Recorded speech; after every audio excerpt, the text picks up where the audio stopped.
পৌঁছে গেলাম গুদগুদা ওয়াটারফলের এন্ট্রি গেটে। এখানে পার্কিংয়ের জন্য দিতে হলো 50 টাকা আর এন্ট্রি ফি 10 টাকা পার পার্সন।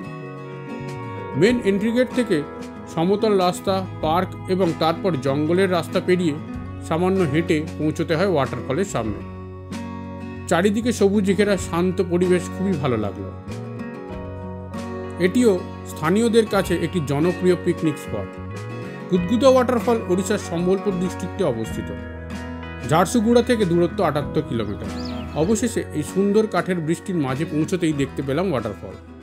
সত্যি এই ওয়াটারফলের পরিবেশ অপূর্ব, মন ভরে গেল। এত দূর জার্নি সত্যি সার্থক। এত সুন্দর জায়গাতে এলে আর কথা বলতে ইচ্ছা করে না। মনে হয় দু চোখ ভরে এই প্রাকৃতিক সৌন্দর্য দেখি আর স্মৃতিতে ভরে নিয়ে যাই তার প্রতিবিম্ব।